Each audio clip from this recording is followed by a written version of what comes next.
बहुजन समाज की हर खबर पाने के लिए सब्सक्राइब करें अम्बेडकर पीपल्स वॉइस और बेल आइकन दबाएं। और फ्रेंड्स, मैं नोटराम रोडी, आप देखना शुरू कर चुके हैं अम्बेडकर पीपल्स वॉइस। दरअसल आपको कहते हैं, एक बात आपने सुनी होगी, राजस्थानी कहावत है कि बाढ़ खेत की बढ़ाई करे, यानी कि जो अपने लोग होते हैं वो खुद अपनी तारीफ करें।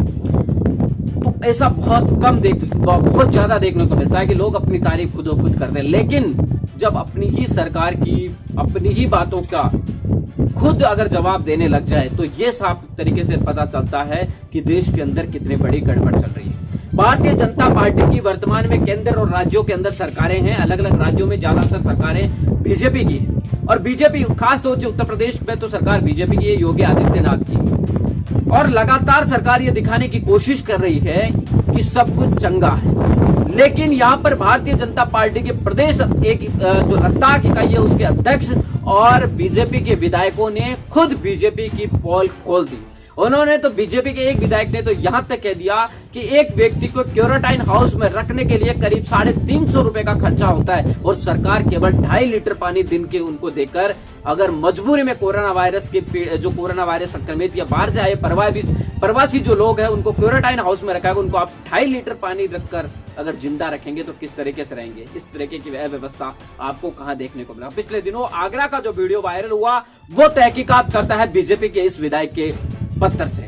इसके अलावा आपको बता दें कि बीजेपी ने लद्दाख से धारा 370 हटाकर वाई लूटी थी, लेकिन इसी लद्दाख के बीजेपी के इकाई अध्यक्ष ने यह कहते हुए इस्तीफा सौंप दिया कि भारतीय जनता पार्टी की सरकार, प्रधानमंत्री नरेंद्र मोदी, गृह मंत्री अमित शाह जैसे लोग सरकार नहीं संभाल पा रहे हैं। मैं कोरोना वायरस में जिस तरीके से सरकार, गृह मंत्री लड़ रहे हैं उससे बिल्कुल भी इत्तेफाक नहीं रखता, बिल्कुल भी उससे ताजुब नहीं रखता, और मैं केंद्र सरकार के साथ नहीं जाना चाहता, इसलिए अपनी पार्टी से इस्तीफा देता हूं। जी हाँ, आपको बताने चाहते हैं, भारतीय जनता पार्टी के लद्दाख इकाई के अध्यक्ष चिरंजी दोरजे ने एक पत्र जेपी नड्डा, जो कि बीजेपी के प्रदेश राष्ट्रीय अध्यक्ष है, उनको, गृह मंत्री अमित शाह और प्रधानमंत्री नरेंद्र मोदी को यह पत्र लिखकर कहा है कि आपके द्वारा जो कानून कार्यवाही की जा रही है, कोरोना वायरस को लेकर जो कदम उठाए जा रहे हैं, मैं उससे बिल्कुल भी सहमत नहीं हूं। हमारे लद्दाख के 20,000 लोग अलग अलग जगहों पे फंसे हुए थे।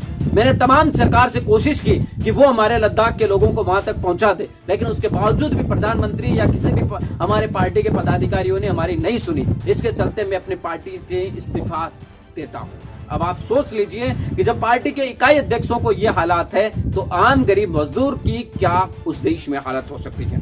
दूसरी बड़ी खबर उत्तर प्रदेश से, जहां से आपको बता दें कि बीजेपी के यूपी से फिरोजाबाद से विधायक मनदीप असीजा ने आपको बता दें कि योगी आदित्यनाथ को पत्र लिखकर कहा है कि क्वारंटाइन हाउस के अंदर जो लोग रह रहे हैं उनको एक दिन का कम से कम 350 से 400 रुपए खर्चा उनका आता है, लेकिन सरकार यहाँ पर उनको केवल मात्र 2.5 लीटर पानी दे रही है। आप सोच सकते हैं कि एक व्यक्ति हाथ मुंह धोने में 2.5 लीटर पानी दिन का खर्च कर सकता है, उसको पीने के लिए भी और तमाम चीजें रखने के लिए भी ये सब कुछ दिया जा रहा है। और ये मैं नहीं कह रहा, बल्कि योगी सरकार के खुद के विधायक कह रहे। इससे पहले बीजेपी के विधायक श्याम प्रकाश सिंह से लेकर कई सारे विधायकों ने, आपको बता दें, लगातार योगी सरकार पर सवाल खड़े किए हैं कि योगी सरकार प्रशासन के द्वारा जिस तरीके के कदम उठाए जा रहे कोरोना वायरस को लेकर, वो नाकाफी।